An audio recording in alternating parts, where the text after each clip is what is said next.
This webinar is being recorded and a link to the audio and video will be sent to all members of the caucus in a couple days at most. The recording will be stored in our website, which allows you to go in and watch it at your leisure anytime. You're most welcome to write your questions in the chat box. And without further ado, let me introduce our moderator today, Dr. Metin Gulmesoglu from the Concept Foundation. I want to also thank the Concept Foundation, Merck for Mothers, and all of the presenters that have made possible this webinar. Go ahead, Metin. Thank you. Thank you, Milka, and good afternoon, good evening, good morning, colleagues and friends. We are going to share with you our learnings from a project that we started in January 2021 with Waki Health, with FIGO, with ICM and country partners.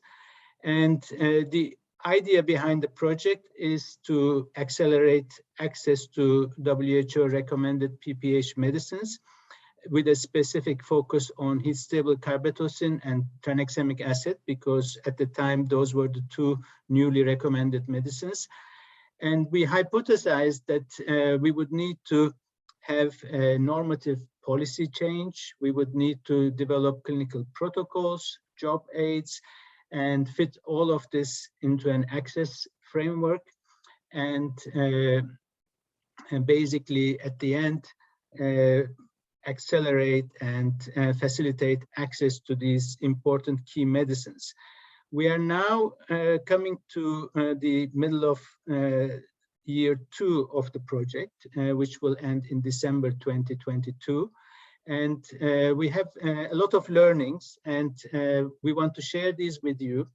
And we have quite a busy agenda, so I will not take too long and introduce the first speaker from Waki Health. That's Joyce Ganga. And Joyce has been the coordinator of this project in Africa from the beginnings of the project in January 2021 and focusing on the policy changes. Joyce, over to you. Thank you so much, Dr. Metin, for that introduction. And I would like to make this presentation really looking at the introduction that we have received, a normative policy change in the 10 East and West Africa countries, and we are sharing some lessons learned. My name is Joyce Nganga. I'm based in Kenya, and I work for Waki Health as a policy advisor. This work has been done collaboratively with Concept Foundation and FIGO, and has been funded or gotten support from MSD through its MSD for Mothers initiative, and we do appreciate that.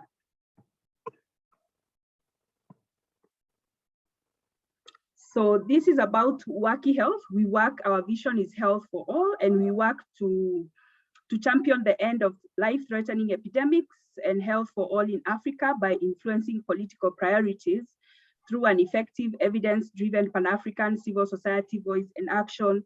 And we have taken the same approach for this project as we are going to share it.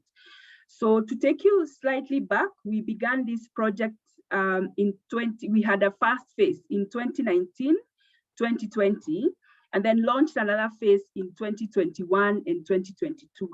And in both phases, our objectives or goals have been to improve access to quality assured and evidence-based effective PPH interventions as a key component of universal health coverage, as we are well aware that most countries have been trying to implement the UHC agenda, and therefore this project is very much linked with that. To achieve an update of health benefit package for PPH under the UHC agendas in countries, we prioritized 9 countries at the beginning of this work in 2021, as listed: Burkina Faso, DRC, Ethiopia, Ghana, Liberia, Rwanda, Sierra Leone, South Sudan, and Uganda. So for the countries that are in bold, are countries that so far have made so much progress in terms of updating their health benefit packages and are on their way either to validating or finalization. So for the other countries are still a bit far behind, and we hope that they can also catch up with the other countries and finalize this by the end of this year as well. So our work has been anchored on the recent WHO PPH treatment guidelines of 2017 and the PPH prevention and guidelines and the WHO model of essential medicines 2018. We have worked collaboratively with other partners outside of these partnerships. We've worked extensively with the regional economic communities, especially ECOWAS and the East Africa community, working with the health secretariats of this, the national ministries of health, and as a civil society organization, we have extensively engaged civil society organizations, development partners in the countries that we have been working in, and other organizations that are doing work in this line, in some instances, private sector as well. The key activities that we have implemented, that we implemented in the first phase of this project was identification of existing policies across the regional economic blocks to ascertain the level of awareness and the WHO recommendations. Findings at that particular time was that most countries had not appreciated the WHO recommendations. And so this project was very instrumental in creating that awareness.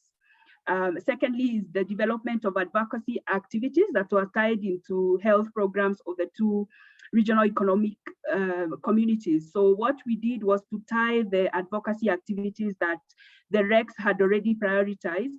In some instances, it was easy. In some instances, it was not easy, but we did collaborate as much as we could and partnered in some of the activities of the RECs. There were initial meetings that we held with the REC and as a block.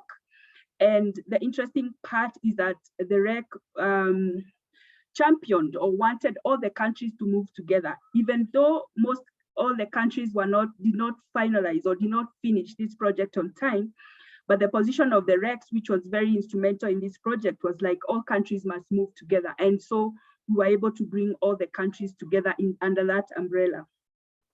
We have learned many, many lessons, and one of some of these lessons as listed, political will for success was very, very critical. In the beginning of the project was all about creating political will and talking to the ministries of health to appreciate this project and to appreciate what this project could potentially do in terms of reducing maternal mortality and morbidity. In terms of timing of the initiative, we realized earlier on that countries were at a time where they were already due to update their policies, which had been 5 years implemented. And so the timing of the project worked in our favor, because some of these countries that are listed here were already due for a review, and therefore working with them to review their policies became easier. Actually, it was just giving them a push for them to do what they needed to do, and that worked very well.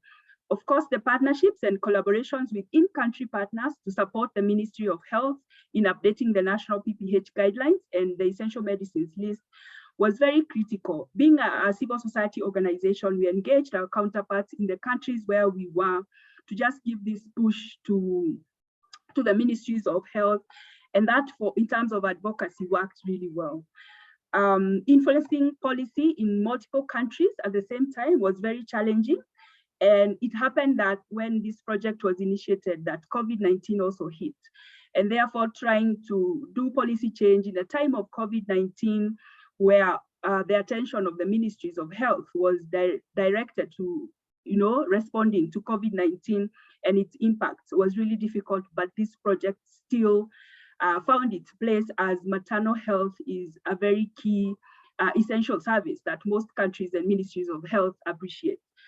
So it took time to develop relationships and reach the common understanding, especially for the updates. But the relationships that we got, especially the initial phase, and the relationships we are continuing to build, has had greater engagement opportunities, even for future and significant impact for this program and moving forward. Understanding the local context was also very important, as well as identifying the priority gaps within the different ministries of health. We did encounter a couple of challenges, just in any other project do. But I think for our case, the most challenging was working in a time of COVID-19, as the project initially was designed to have face-to-face meetings. And that perhaps would have helped to make the project finalize faster or progress in a faster way, but we still made it happen purely virtually. So the restrictions of travel and even in country meetings where the ministries could not meet face-to-face was a real challenge, and also technology, as you may imagine in some countries, transitioning work from a face-to-face kind of model to a virtual model was quite challenging, but eventually I think we all got it and we were able to move this project forward. There was a slow progression of desired results in countries, especially there were many transfers of officials in the ministries. There were political elections, there were some political issues happening in different countries. All that affect our work and indeed affected this project as well. But we did identify a couple of opportunities as well along the way. And as I said earlier, that some countries were already updating or due to update their guidelines. So that worked very fast in some of these countries. We have formed strategic partnerships with the ministries, with the GFF. So in most cases where we were engaging civil society organizations, we took our pool from the Global Financing Facility focal point organizations, and also within the RECs, especially from the East Africa Health Secretariat, which really worked in our favor and helped the project move forward. There's a lot of potential to expand the initiative due to collaborations at the country level, and also to say at the regional level because of the RECs and working together with the RECs. There's also potential to incorporate postpartum management within the National Health Benefit Package and the USC agenda at large, which is huge because that moves us to access, and communities don't care about policies and all that. They care about the care that they receive when they go to the hospitals. And so moving this project from just the policies into actually the health benefit package, which is the priority of the ministries of health, is quite key for this project and quite an opportunity. And then working with the stakeholders at country level to prioritize PPH prevention and treatment still remains a big opportunity. Thank you so much. I'd like to acknowledge these organizations and collaborations from Concept Foundation, FIGO, ICM, Ministries of Health, civil society organizations, as well as MSD for supporting this work through the MSD for Mothers initiative. Thank you very much. Back to you, Matthew. Joyce, thank you very much. And I'm sorry, I think we did rush you a little bit, but thanks for getting through all of that. Maybe colleagues, we will move on to the next presentations, but please put your questions in the chat. And at the end of the meeting, we will have about 15 minutes for Q&A and open discussions. So let's leave it to that. And I'm not presenting the speakers individually. Their short biographies are all in the invite that Milka sent earlier on. So you will have a chance to look at who is who from there. But the next presentation is about the role of professional associations in developing the clinical protocols at the international and national level. And it will be a dual presentation by Rachel Gooden from FIGO and Florence West from ICM. Rachel, over to you. Thanks, Metin. So Dr. Florence West from ICM and myself will share over the next 10 minutes or so how FIGO and ICM are supporting the development of clinical protocols for PPH prevention and treatment. So firstly, a brief overview of our project structure. FIGO, in partnership with ICM, have been working on this project for about a year under the leadership of Concept Foundation. And the full title is Improving Access to Essential Medicines to reduce PPH morbidity and mortality, and it's better known in FIGO as the IAP project. We're contributing to this effort to tackle PPH by partnering with our national member societies and associations in 8 countries to update their protocols, their guidelines, their care pathways for PPH prevention and treatment in line with WHO PPH guidelines, and to develop job aids for health facility-based maternal care providers. This graphic summarises our different project elements, and as you've just heard from Joyce and the work of Wacky Health, their work with national ministries to update EMLs and national policy has laid the groundwork for our project activities to be able to proceed. We've worked through our professional societies to form country teams, so they're at the core of our triangle there. And it's really based on a triangle of collaboration and partnership between our Obgyn Society, the Midwives Association, and the Ministry of Health colleagues. And this core team have led the national work to turn policy into effective improvements in frontline care for women regarding PPH. And this relationship of the core team has been a really critical element. So this first phase, we developed a generic PPH protocol tool and clinical pathway using the WHO PPH recommendations. And you'll hear more about the specific tool itself in a minute from Florence, but we're supporting our professional colleagues in country to engage with ministries of health and establish a PPH expert working group, and you can see that purple triangle, the purple circle in the middle there. The expert working group has been really critical.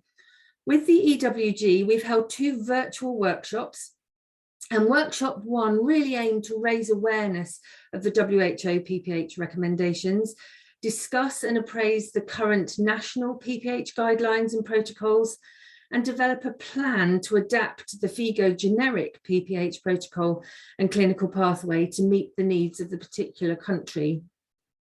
The second workshop has supported countries to use the adapted PPH protocol to discuss its dissemination and to agree on the content and format of potential job aids, which can support maternity care providers to better prevent and treat PPH.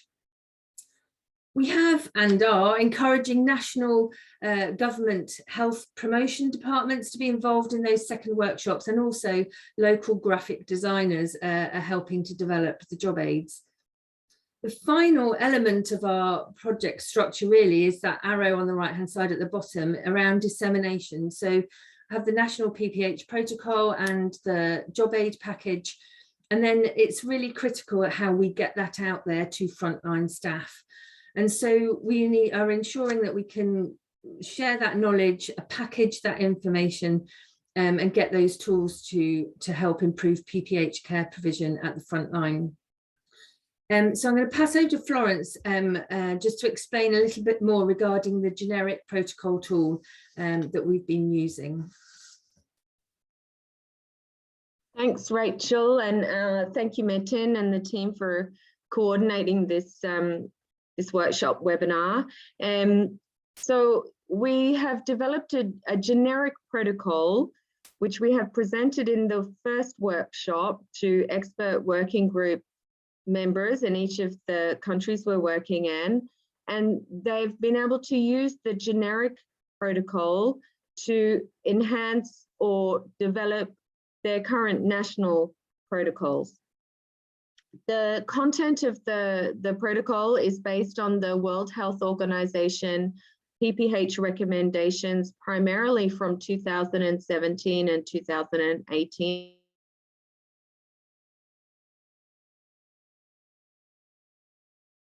Around information, demographics in the country, but also those really core care pathways, algorithms and flowcharts that help care providers and facilities with the prevention of PPH, the treatment of PPH, which uterotonic to use, how to identify risk, and really to support interdisciplinary communication and collaboration between care providers for effective decision making. This has been different between countries, as every country we've worked with has been at a different level of adaptation of the WHO guidelines. And we've been able to put in emergency response algorithms based on the scope of practice of the provider and the level of health facility in which they work, whether it be a referral hospital or a primary care facility. Of course, we couldn't do this as a coordination body, FIGO and ICM together, without the support of our national midwives associations and OBGYN societies and their identification of the experts that need to be in the expert working group. So these, as Rachel had mentioned earlier, are a selection of professionals from clinical practice, policy, education, all across the board. We couldn't have done this project without our close collaboration with our respective health professional associations, and it's definitely our recommendation that any future programming should be in collaboration with them. They've really made a big difference in adoption of improved policies by the ministries of health. In no way are we suggesting to our country teams to redo or duplicate effort, and the generic protocol that's presented really just helps to support their current processes. This has been different in the countries, as I said before. Some countries, for example, don't have any national protocol for a PPH, and some have just approved an updated protocol for a PPH. So we've been able to contextualize our project and interventions based on the needs of the country. Really, all the partners have been super engaged. The Ministry of Health, very supportive. And during the workshops, there's been feedback provided, which has been incorporated into the generic protocol, given back to the expert working group and amended in country with our support to ensure that the final version is appropriate for the context and is agreed to from all the partners. And am I back to you now, Rachel, or am I? Yeah. Yeah. Just quickly, I can see Metin smiling. Job aids is so exciting, and we've had the best time doing the job aids. But back to you, Rachel. Yeah. So just to sort of finish up, sort of after that generic protocol has been adapted and implemented, we've been working with country teams. The crucial element is around dissemination. How do we get this out? And so each country, we've been working with local designers to create, and there's an example here on the page from Uganda about effective job aids for frontline staff. We've been working with countries creating a dissemination framework tool to support our country teams to plan their dissemination strategy around what messaging they want to have, audience, opportunities, training, the format for dissemination around use of social media, electronic tools and the like. And each country team is also being supported with their final package to host national webinars for frontline staff, where details and understanding around the WHO recommended practice and the protocols can be shared. Just to finish, the project's obviously ongoing, different countries are at different stages, but already we can see that the engagement of a multi-key stakeholder group is critical to the success of this. I think the powerful element has been the partnership of the OB/GYN Society and midwife associations working together to bring the care pathways and knowledge to frontline practice.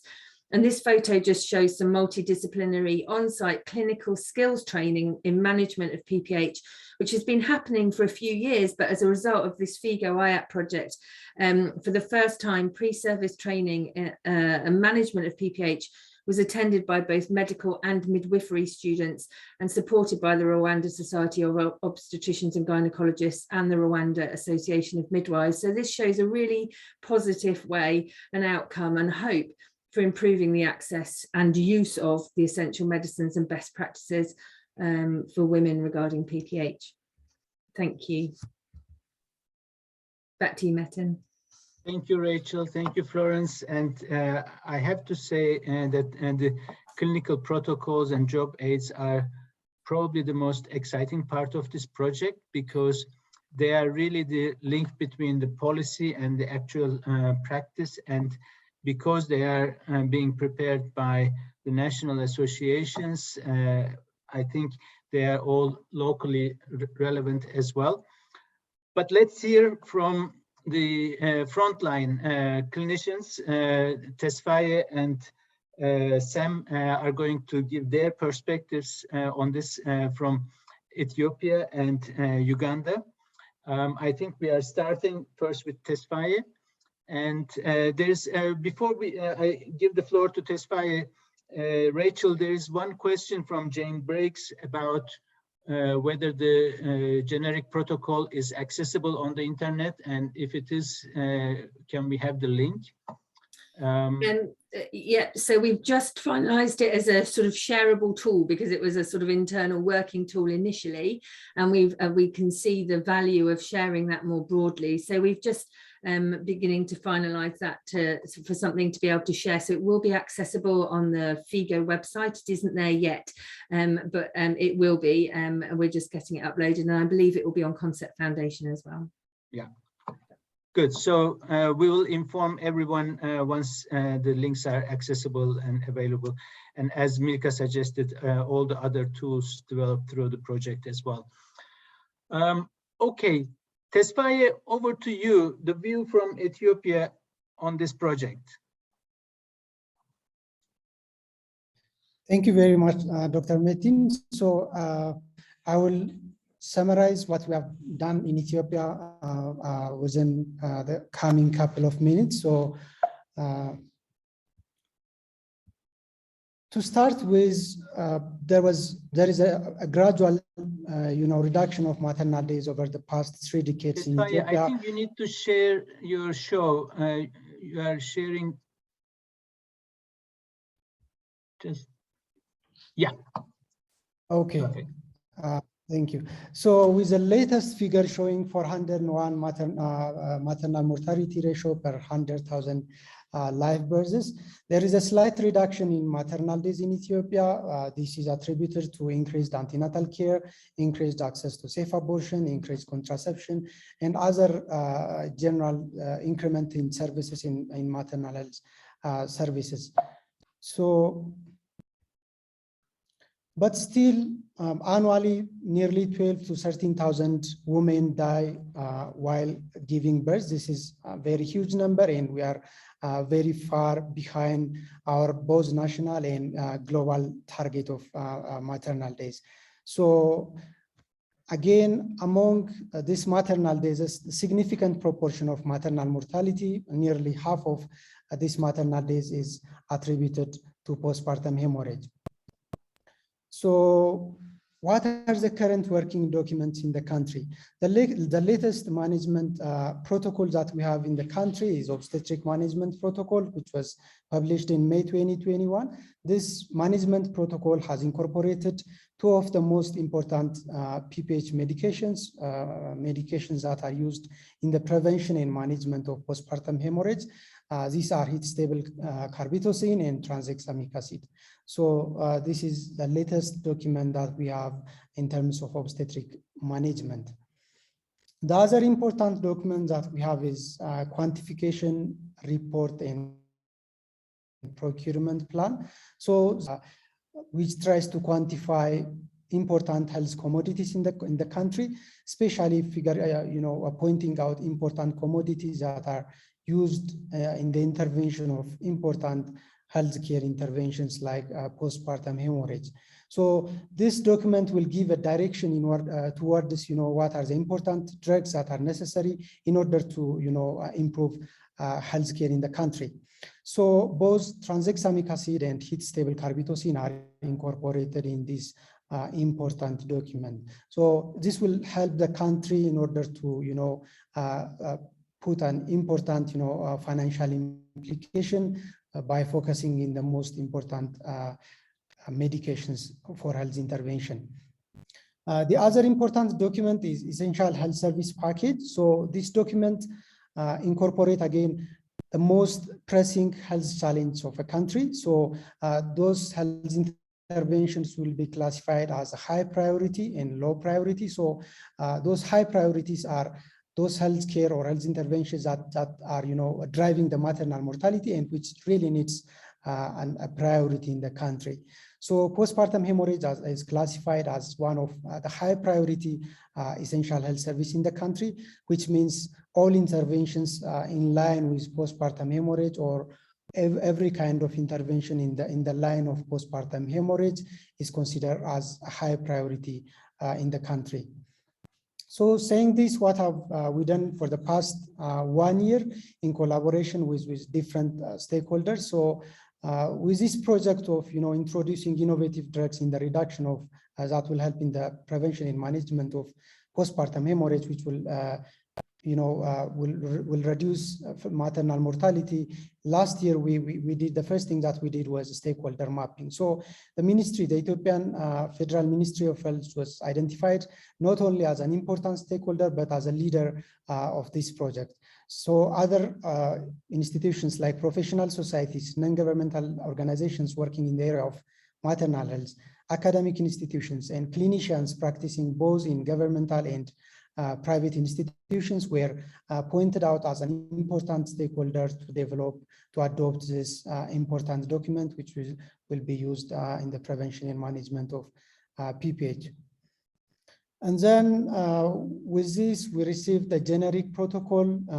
We started preparation of adoption and customization of this genetic protocol, which was shared by FIGO, so with International Confederation of Midwives and key stakeholders in the country, the Ethiopian Society of OBGYN and the Ethiopian Midwife Association being the leaders in this, the national leaders in this. We conducted multiple virtual workshops as well as a couple of face-to-face meetings in order to customize this generic protocol so that it can be utilized by healthcare providers in the country.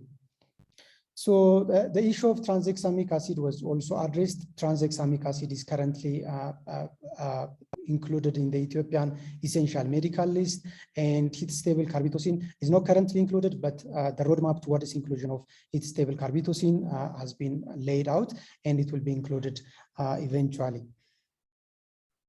So after several meetings, virtual meetings and face-to-face meetings, consultative meeting was conducted finally to validate this final document. And after finalizing the preparation of this guideline was submitted to the ministry, and hopefully we will receive the signed document very soon.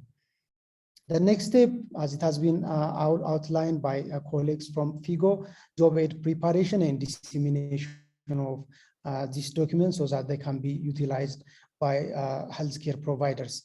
The other important next step is implementation pilot on the use of heat-stable carbetocin and tranexamic acid. So this implementation project basically has two objectives. One is assessing the appropriateness of using these drugs and assessing the integration of this important medication into the routine care of PPH or third stage management. So basically with this implementation project, we will try to see the implementation consideration as well as actual barriers, while trying to implement this project or while trying to use these important drugs by the clinicians.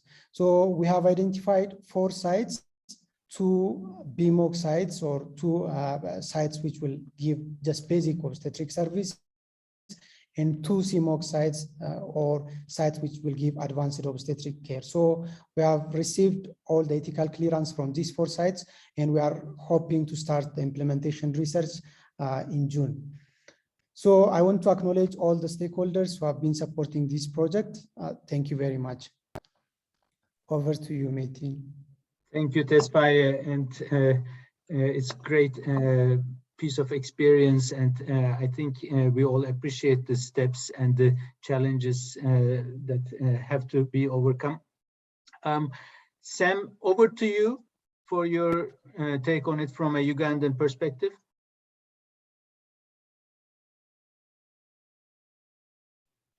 Thank you very much, Metin, and I would like to thank you for giving me the opportunity to present something from Uganda.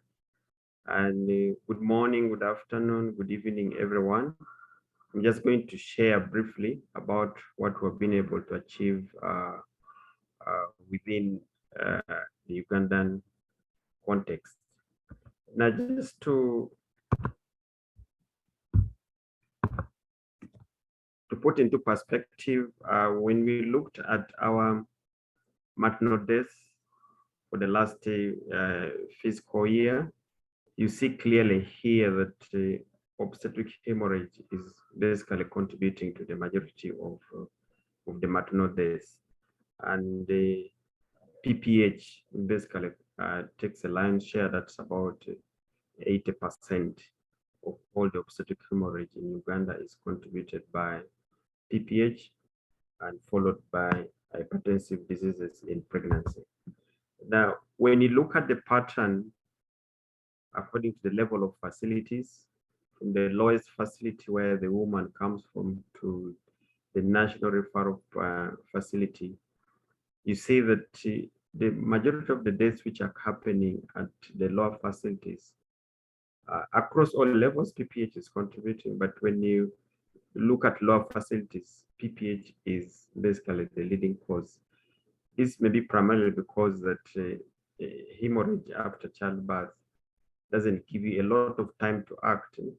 Meanwhile, others like hypertensive disease in pregnancy, sepsis, you can be referred to the next level. So for us to be able to act on this, we need to see what are some of the commodities which can be able to prevent some of these deaths down at the lower facilities. Now, as regards introduction of Histobocapetoscene and Transdamic acid into Uganda, I participated with my senior colleague from the Ministry of Health in the PPH Voices from the Field, the meeting which was organized by USAID in Dakar, Senegal. That was in November 2019. When we came back into Uganda, we introduced the concept of the ministry, but at the same time, Ministry of Health was had been already contacted by Watch Health. That was around the beginning of 2020, and we started with the stakeholder engagements, which were both initially was physical before the COVID came in, but later we had also virtual meetings when COVID came in. So we had implementing partners, the academia was invited in, and some of the policy makers from the Ministry of Health. And during that time, we generated evidence and we started presenting this evidence to the Ministry of Health policy makers. And specifically, we presented to the Maternal and Child Health Technical Working Group and Medicines and Pharmacy and Natural Medicines Technical Working Group. These are like the technical persons within the ministry who take decisions on what are some of the new interventions we need to introduce. After presenting the evidence, they requested for us to show us whether it is cost effective for us to introduce Histobocapetoscene into the country. And thanks to Mark for the Mothers support from Jeff and the team on the ground who were able to model for us to help in the decision making, and they found out that Histobocapetoscene was actually associated with lower costs, and there were fewer PPH events, and finally, there were fewer deaths related with the use of Histobocapetoscene. So we had to go back and present to these technical working groups, and that's when they forwarded us to the senior management and the Health Policy and Advisory Committee of Ministry of Health, and which later we received approval, and they recommended the Histobocapetoscene and Transdamic acid to be included in the guidelines and the EML. Now, to date, what are some of the achievements? Briefly, we have been able to revise the essential maternal and newborn care guidelines with the inclusion of the Histobocapetoscene and Transdamic acid for the management of PPH. And secondly, we have been able, after that revision, to share those guidelines out through webinars. And we have also had some physical meetings where we have shared those updated guidelines. During this period of time also, we received the National Drug Authority registration of Histobocapetoscene. Transdamic acid was already registered in the country, but was not registered for PPH, was registered for hemorrhage associated with trauma. So we didn't have much challenges. We just needed to update the registration to include it for PPH management. We also had the completion of the FIGO ICM protocol for PPH.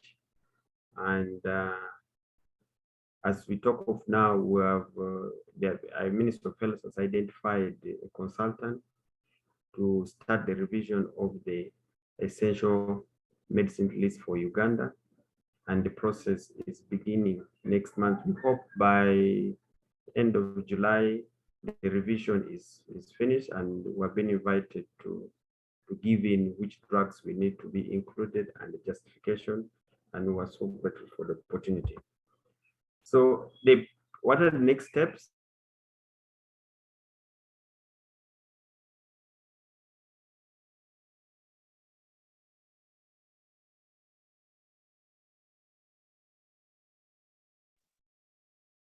Have we lost Sam, or it's just me?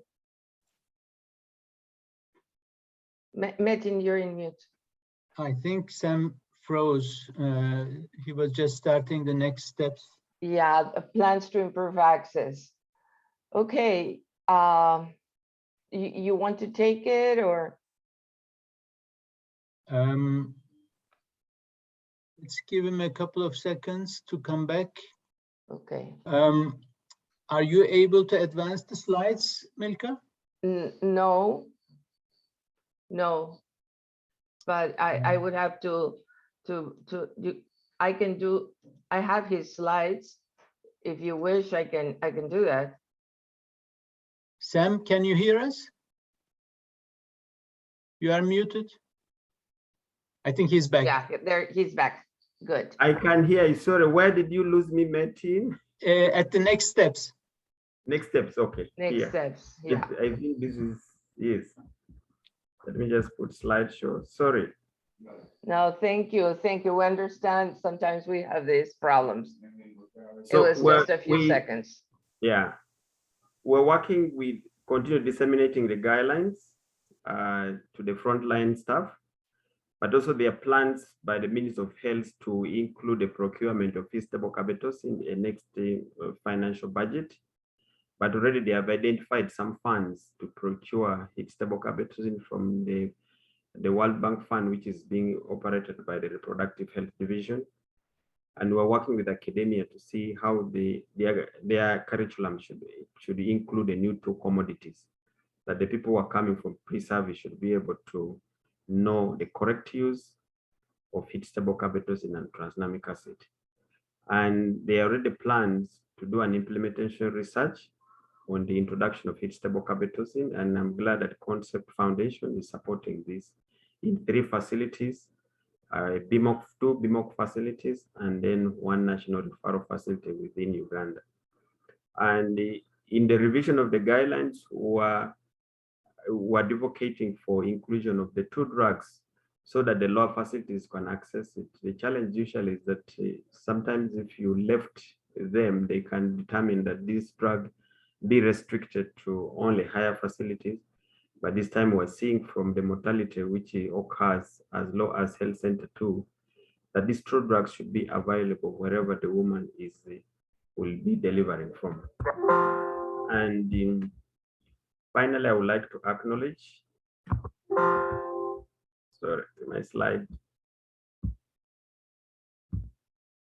I would like to acknowledge the Minister of Health and then different committees, National Safe Motherhood Committee, the PPH subcommittee on PPH, the IPs, the Professional Association, and Watch Health for supporting us through that process back and forth through the ministry, and Concept Foundation, FIGO, and ICM, and all the academia for supporting this process. Thank you so much. Apologies for the disconnection. No. Thank you, Metin. Thank you, Sam. Thank you, Tesfaye. I think you just touched on a very important point there, and I think often some countries regard these as sort of higher level facility interventions, and I think it's important that we acknowledge that they may be even more important at the periphery where a lot of the PPH cases occur. So, okay, I think without further delay, I'll give the floor to Lester Chinnery, and I think Lester will take us through about, once you have all the normative pieces in place, what else do you need to have access to these medicines? Lester, over to you.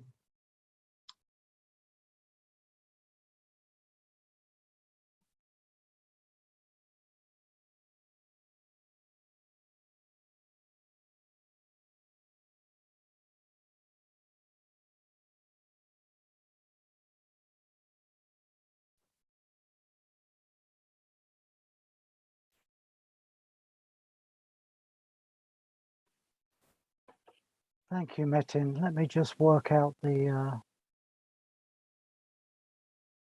I'll find the tab for view. I think if you just click on slideshow, Lester, next to animations at the top.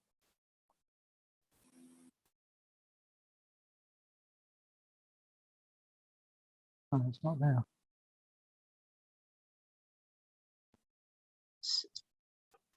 Yes, so just along that row. Don't have slideshow. Sorry, guys. Lester, if you go down, you can see the slideshow there you are. Thank you, Milka. Okay. Okay, so good morning, good afternoon, good evening to friends and colleagues. I'm going to speak briefly in terms of the progress of introducing heat-stable carbetocin from a regulatory perspective. Heat-stable carbetocin as a new product, of course, but also touch upon some of the considerations and challenges for access and use of tranexamic acid as an existing product, but with a new indication for treatment of postpartum hemorrhage. So in addition to updating the normative processes for inclusion of heat-stable carbetocin and TXA in selected sub-Saharan African countries, Concept Foundation has also utilized its regulatory knowledge and is playing an important role in trials and to facilitate the registration of manufacturers' finished pharmaceutical products in target markets. And on that basis, we are supporting Ferring Pharmaceuticals with the registration process for heat-stable carbetocin, with the aim of providing access to HSC in the public sector of LMIC that have the highest burden of maternal mortality at an affordable and sustainable price. The undertaking in collaboration with Ferring is actually for 89 LMIC countries. So it's a big challenge and we still have a way to go. But the commitment from Ferring is there to make sure it's available in the public sector of all LMIC. And in terms of tranexamic acid, based upon the findings of the women's trial that found that TXA reduced maternal death due to PPH, as we've been discussing already, WHO recommends that TXA be part of the standard comprehensive PPH treatment package. And interestingly, for TXA, currently there are no submissions to the WHO pre-qualification program for TXA.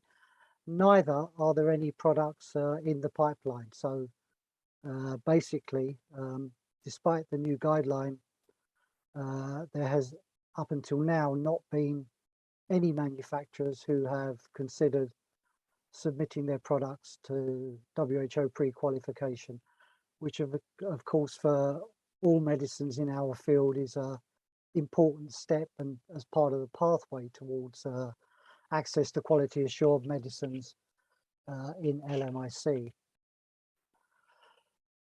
So in terms of heat stable carbetocin registration, during 2021, heat stable carbetocin in terms of the for mothers funded project countries was approved in Uganda, Sierra Leone, Democratic Republic of Congo and South Sudan. In 2022, submissions have been made, which are expected in the first quarter of this year for Ghana, Burkina Faso, Ethiopia and Rwanda. And we will be shortly submitting for Liberia and hopefully being able to get approval for that in the second half of 2022. Now, of course, outside of the project countries, there are a number of other countries which also have HSC approval, which are currently Nigeria, Tanzania, Zanzibar and India. So in terms of the next steps, the sort of trigger for rapidly increasing the scope of registration is really approval by WHO pre-qualification of the product, which I think is hopefully expected imminently in the next month or so, at which time we'll be able to mobilize the WHO collaborative registration procedure, and we are planning to do that in 38 additional countries, 13 of which are current CRP participants and a further 25 that have been invited to participate, with good indications thus far that the new countries will participate. So as I said, the pre-qualification by WHO is still pending. However, given the current status of that application, we still believe that submission, we're still planning for submission in 26 countries in 2022 of the 38, and the remaining countries in 2023. So some of the learnings that we found from obtaining regulatory approval for HSC and LMIC. So first of all, it's a good idea to go back to the beginning at the initial sort of idea and original submission was to the Swissmedic marketing authorization for global health products procedure, which has sort of 8 or 9 countries sort of participating in that. So that was the starting point for the initial registration of HSC. And indeed, some of the registrations that I referred to that have already happened were a direct result of their participation in the Swissmedic procedure. However, I think it's fair to say the Swissmedic procedure for the product has been a little bit of a mixed bag, because there are still several countries a year later which are participating in the scheme, for which submission has been made and for which we're still waiting for approval. So that's just a sort of top line observation about Swissmedic. Partnership with local agents as a prerequisite to registration were found to be an additional lengthy step for a number of countries. And this is for pharmaceutical companies which don't systematically have a existing local agent or presence in the country. In many countries, having a local agent in one form or another is part of the process of getting the product approved. So I think one of our learnings was that perhaps we should have been a little bit more proactive and make sure that the local representative network was in place earlier. Sort of unique local requirements which remain despite participation in international reliance schemes can still be the subject of delays. Samples, changes to labelling for country-specific requirements, GMP inspection requirements can all cause delays in approval. And you know, our kind of call and sort of plea going forward, and we've said this before, is that, you know, for NMRAs that are participating in collaborative registration schemes, it would be really helpful if, you know, the conditions of the scheme that they've signed up to were adhered to. So it's sometimes been challenging to get a list of requirements sort of post submission, despite being part of a process of reliance. Another learning is that advocacy and close follow-up is often required to progress the applications and encourage timely NMRA review and approval. So just to recap, WHO now recommends early treatment of PPH within 3 hours of birth with intravenously administered tranexamic acid, using the same dosing regimen as that was used in the women trial, which is 1 gram, in addition to other uterotonics in routine care. Regardless of the level of health system resources, TXA should be recognised as a life-saving intervention and be readily available for the management of PPH in settings where emergency obstetric care is provided. And, you know, we've made, as you heard earlier, we've made pretty good progress in supporting countries with updating EMLs and guidelines as it pertains to TXA. But there's still a number of other sort of considerations and challenges that need to be addressed if we are to make the full transition to ensure sort of correct and appropriate use in routine care across countries. So in that respect, accessing TXA access barriers at the country level with a view to overcoming these challenges is a priority for PPH treatment. So updating National Essential Medicines List, national guidelines and treatment protocols are critical components of accelerating access to TXA and also heat stable carbetocin, as is ensuring its availability in maternity facilities and birth settings. Just to reflect that the MHS caucus launched a TXA working group in 2019, which is chaired by Metin, representing Concept Foundation. So some of the considerations for increasing access to TXA.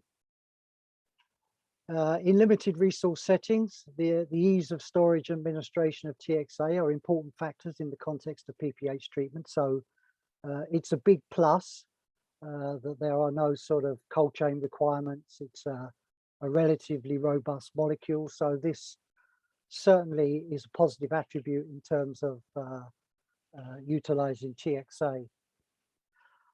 However, unlike all other uterotonics, oxytocin, misoprostol, where I think all of us have a really good insight into the manufacturing landscape, the registration status, the quality of product or lack of quality in some cases, a reasonably healthy list of pre-qualified medicines.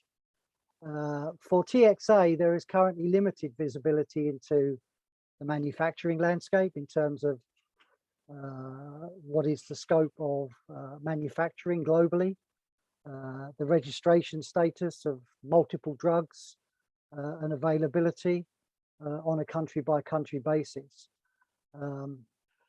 which is challenging. There is also a lack of intelligence on product quality.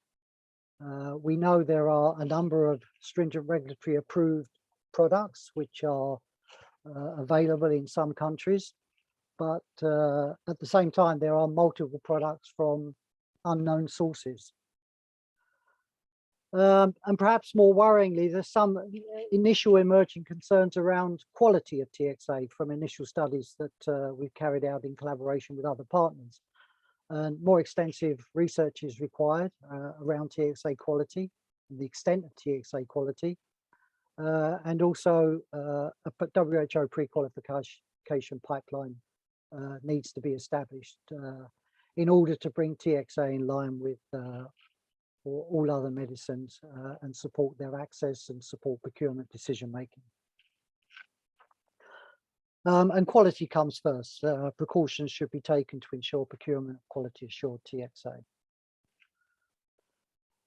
Just a note on correct dose timing and the method of TXA administration are critical. As you heard in the earlier presentations, FIGO and ICM issued a joint statement on the use of TXA for PPH treatment published in June 2021 and have recently validated FIGO and ICM PPH protocol on use of TXA.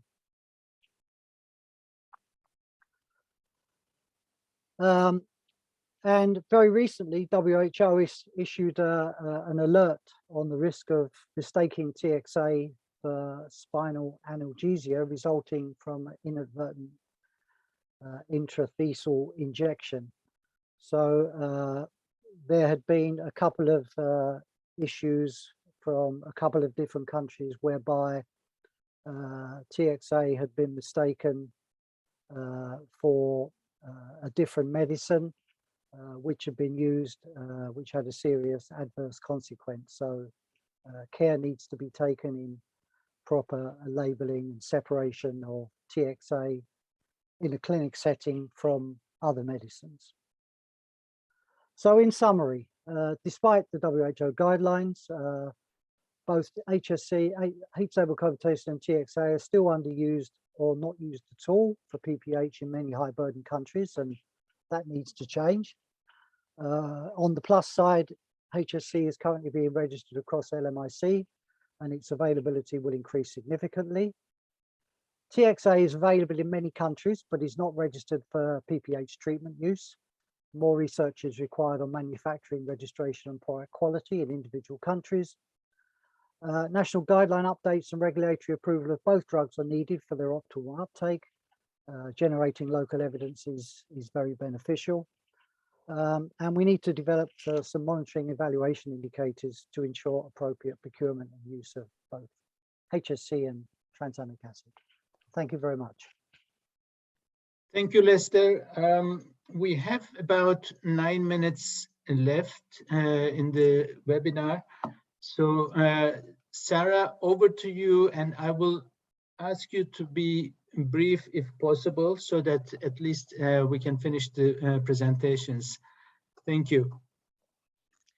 Yes, absolutely. Thank you, Martin. So good morning, good afternoon, good evening to you all. I will try and keep this short, but essentially I'll work closely with the project partners on this project in order to achieve the objectives. And the main focus of my presentation will be laying out some considerations for ensuring universal access to PPH medicines. So based on learnings and insights gained from our ongoing project, we identified some challenges associated with the translation of policy change into clinical implementation. And some of these challenges include the approval of normative policy updates, which forms the basis of Wacky Health's work, as Joyce outlined in her presentation. And even though we're increasingly observing that the transition from policy to implementation isn't always a linear process, nonetheless, it is important that national policy standards are finalized and validated by the Ministry of Health, which can take a long time. And one of the reasons for that is the under-resourcing of technical working groups that work on the revisions of these documents. So the willingness, the capacity, the level of influence can have an impact on the speed by which guidelines and EMLs are updated.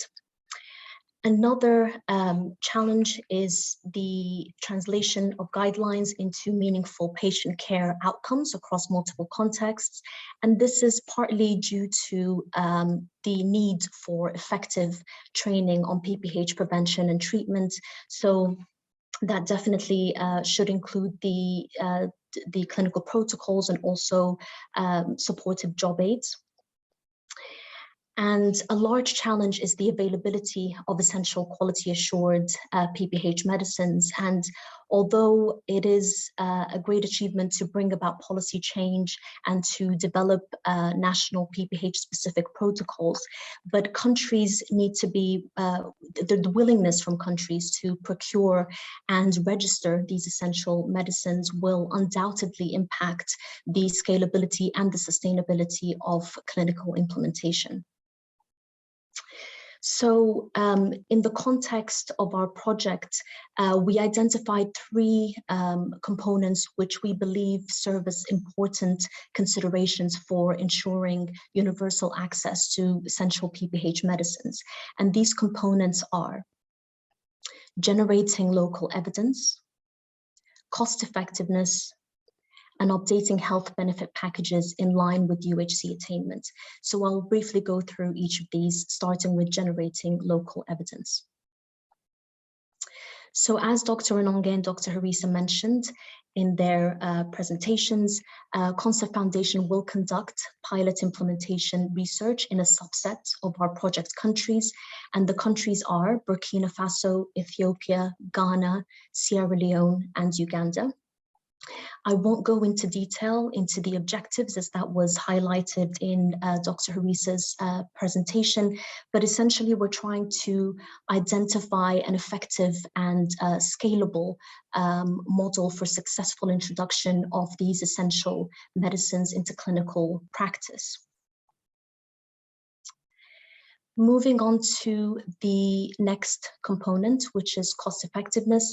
So assessment of cost effectiveness aims at producing estimates of the likely costs and improvement in health from the use of drugs in defined populations.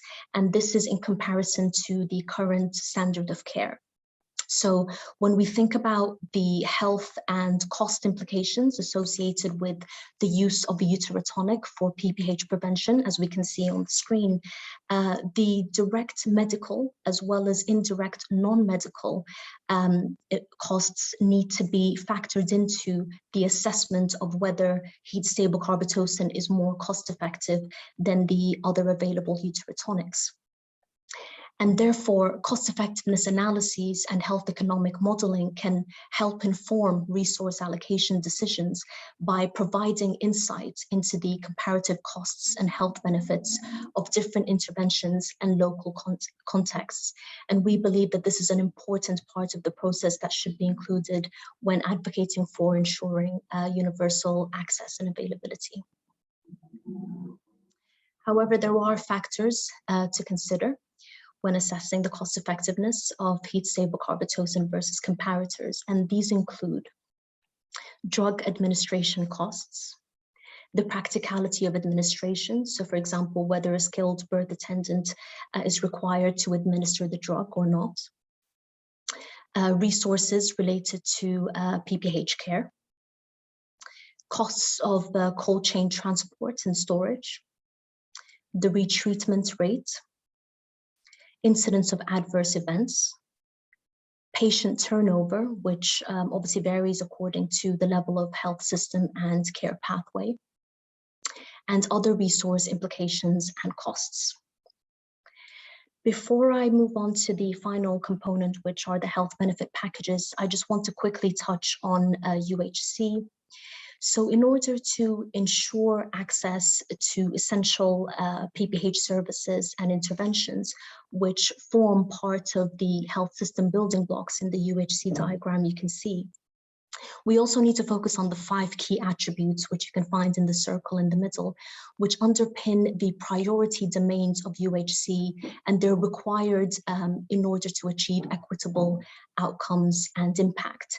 And each of our project countries are at different levels of health system readiness in line with UHC, and the UHC pathway varies from country to country. There's certainly not a one-size-fits-all approach. So the resources and the local context kind of shape how countries scale up and finance services based on need. So this leads us nicely to the health benefit packages. And these are basically a set of evidence-informed services that will be financed with available public resources while moving towards UHC. And it's actually an effective policy tool for improving the delivery of healthcare. And essential health services need to be defined and scaled up in relation to the 3 dimensions that you can see on the UHC cube. And these dimensions are considering the direct costs, service coverage, and population coverage. So as Joyce mentioned in her presentation, WACI Health are working with national key stakeholders to achieve the update of the health benefit packages in a subset of the project countries. And we're continuing to gain rich learnings along the way. And some of these learnings include dimensions that we need to consider when updating HBPs. So that includes the current government policies which exist, and what's listed in these policies in relation to services and interventions, and also an understanding of national financial coverage mechanisms. So for example, whether governments rely on procurement lists or whether there are other services such as national health insurance schemes. We know that maternal health services are generally well represented in health benefit packages, but ensuring that these are well resourced and funded services remains a challenge.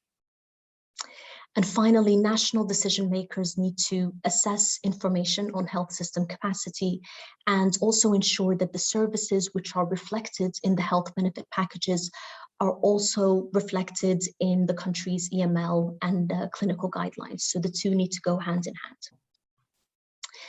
So in summary, supporting the countries to transition from policy to clinical implementation can be sustainable as long as countries are able to procure and efficiently supply quality assured heat stable PPH medicines. Generating local evidence of both HSC and TXA is an asset to the process of adapting local guidance. Cost effectiveness is an important decision-making criterion affecting uterotonic choice. And updating health benefit packages requires government commitment to ensure access to medicines and services with reduced financial barriers to care. Thank you very much. Thank you, Sarah, and I'm sorry that we had to rush you a little bit there. Thank you, colleagues. I want to thank also Merck for Mothers for supporting this activity, which I think I hope you find that it's meaningful and useful for improving access. I'm sorry we are a little bit over time, 1 minute past the time, but there has been a number of questions, comments in the chat. So thank you for that rich discussion. And I don't want to take more of your time, but thank you for the good participation as well. And Milka, over to you. Thank you. Thanks for your patience. Thank you again, all the presenters. You've done a fantastic job. You had a lot of material to present. That's why we decided to have a 1 hour 15 webinar. And we will be sending the recording of this webinar to all of you, and also the copy of the PowerPoints so that you can keep in mind where is heat stable carbetocin registered, where it's still pending, and as always, we can use the MHS caucus listserv Metin to disseminate all this information. Thank you again, Concept Foundation, for making this webinar possible. This is the first of 4 webinars we will be holding on uterotonics. So I invite all of you to join us in the future. Have a great rest of the day, and we'll see you again in the Maternal Health Supplies Caucus. Thank you. Thank you, Milka. Thank you, Milka. Thank you, everyone. Bye-bye. Thank you, Milka. Thanks, everyone. We had more than 50 participants, Sarah, so the webinar went very well. Yes. Thank you. Excellent. Excellent. Thank you. Thank you so much. Have a great night.